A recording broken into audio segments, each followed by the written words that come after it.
Supreme court का जो आज का ये फैसला है, 2-1 से ये फैसला सामने आया है। इसमें एक जज साहब का इख्तिलाफी नोट भी शामिल है। सबसे पहले तो इस फैसले पर आपकी राय, चूंकि अब तोशाखाना केसेस जो कि मियां नवाज शरीफ साहब पर थे, शहबाज शरीफ साहब पर हैं, आसिफ जरदारी, यूसुफ रजा गिलानी, इन सब पर बहाल हो जाएंगे और एक तवील फहरिस्त है सियासतदानों की जो कि अब दोबारा से नैब केसेस का सामना करने जा रहे हैं। क्या कहेंगे? बिस्मिल्लाहिर्रहमानिर्रहीम, बहुत शुक्रिया।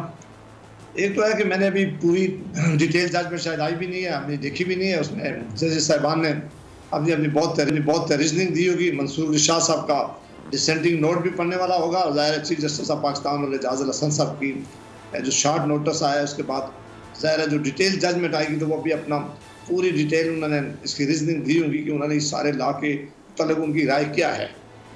होना तो ये चाहिए था, बेहतरीन काम था कि ये लॉ पहली दफ़ा इनेक्ट नहीं हुआ। ये लॉ चूँकि पहले से मौजूद था, पार्लियामान ने ये कोई नई चीज़ नहीं बनाई थी, उन्होंने इसमें कोई अमेंडमेंट लाई थी और वो अमेंडमेंट शायद जो लाई गई थी उनको सुप्रीम कोर्ट ने जायज़ नहीं समझा। वो अपनी रीजनिंग देंगे कि नैब के मतलब पाकिस्तान में मजमूई तौर पर अदालतें बहुत तवील अरसे से कह रही थी। मैंने सुप्रीम कोर्ट की कई जजमेंट है मेरे पास जिसमें खुद अदालत उज़्मा ने बार बार ये कहा कि ये अदारा जो है ये लोगों को बाजू मोड़ने में, ये लोगों की लॉयल्टी चेंज करने में या हुकूमतें बदलाने में लोगों के खिलाफ केसेस बनाए जा रहे हैं और इसकी वजह से पाकिस्तान की इकानमी ने सफ़र किया है। कोई ब्यूरोक्रेट्स फाइल पर साइन करने के लिए तैयार नहीं था, कहीं कोई ट्रांजैक्शन हो नहीं रही थी, इन्वेस्टमेंट आ नहीं रही थी और सब हायर जुडिशरी की सुप्रीम कोर्ट और हाई कोर्ट की बेशुमार जजमेंट थी और फिर 90 डेज का रिमांड था, मुख्तलिफ केसेस थे। ये वो सारी डिस्कशन थी जिसमें हमने बार बार डिस्कशन किया।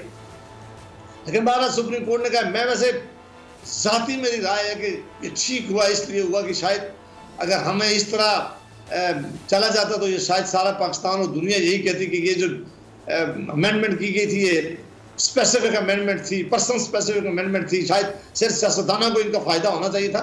ठीक है, केसेस वापस जाएं, मुतलका अदालतों में जाएंगे, वो मुतलका अदालतें इनको देखें। अगर किसी ने जुर्म किया है उसको हर सूरत सही है, लेकिन अगर किसी ने नहीं किया तो उसके साथ ये जो बहुत बड़ी ज्यादती है पाकिस्तान में, ये इसका खात्मा होना चाहिए। आप नैब की तारीख उठा कर देख लें, जब से परवेज मुशर्रफ साहब इसको लेके आए कोई आला कारकर्दगी अदारा नहीं कर सका, कभी कोई केस बना नहीं सका, कभी कोई रिकवरी नहीं कर सका। हाँ, ये काम जरूर ये करता है कि किसी अपोनेंट को दबाने के लिए, अपोनेंट की पगड़ियाँ उछालने के लिए, लोगों की इज्जतें खराब करने के लिए, लोगों को 99 डेज में इन हालातों में वहाँ रखना है, जाकर इस किसी थाने में बंद कर देना, उनका चूंकि रिमांड तो होता था 90 डेज के लिए। तो ये कोई इसकी कारकर्दगी तो किसी तौर पे भी ना पहले अच्छी थी ना आइंदा रहेगी। लेकिन बहरहाल मेरा ख्याल है कि अगर ये केस अगर झूठे हैं जिन लोगों ने बनाए तो उनको सजा मिलनी चाहिए, और अगर सच्चे हैं तो जिस तरह ये स्पेशल बाकी स्पेशल अदालतें होती हैं, ये भी एक स्पेशल अदालत है, इसमें केसेस चलने चाहिए। दूध का दूध और पानी का पानी हो जाएगा और जिनके खिलाफ केसेस है उन्हें जरूर ठीक है जाकर वहां। तो अबाई साहब, लेकिन ये तरमीम जो की गई थी, इस तरमीम का मकसद क्या था? चूंकि इससे जो तासुर उभरा था वो ये था कि 50 करोड़ तक की करप्शन को एक कवर देना है, और बहुत सारे लोग ये भी बात कर रहे थे कि क्या ये 50 करोड़ की करप्शन नहीं है जो नैब का दायरेकार यहाँ पर ख़त्म कर दिया गया है। तो ये मुख्तलिफ तासुर उस तरमीम के वक्त उभर रहे थे और अब ज़ाहिर है वो तासुर मज़ीद मजबूत हो जाएंगे आज के इस फैसले के बाद। मकसद क्या था इस तरमीम को लाने का? देखिए, मेरा ख्याल है पार्लियामान को भी इसको बहुत ज़्यादा डिस्कशन उस वक्त करना चाहिए जिस दाब पर। मेरा ख्याल है कि उन्होंने भी उस तरह वो डिस्कशन नहीं हो सकी, और ये एक बड़े अरसे से एक मामला चल रहा था कि छोटे छोटे केसेस है। मसलन अगर किसी का 10 लाख का केस है, किसी पटवारी का केस है, किसी SHO का केस है, किसी नायब तहसीलदार का केस है, किसी का 20 लाख का है, किसी का 10 लाख का है, वो भी नैब के ज़मरे में आता है। उसके लिए लॉ पहले से मौजूद था कि एंटी करप्शन देख रही है, FIA देख रही है, और वो कह रहे थे कि ये चूंकि लाया इसलिए गया था कि वाइट कॉलर क्राइम जो होंगी वो बड़े क्राइम्स होते हैं। 50 करोड़ रुपए से ज़्यादा बड़ा स्कैंडल था, 50 करोड़ रुपए का तो आपको बड़ा स्कैंडल यहाँ से। तो कहते थे कि बड़े केसेस वो देखें ताकि छोटे केसेस के बटन उन पर ना, और वो जो बाकी हदारे वो अपने अपने केसेस देखें। ये एक वजह ज़रूर थी।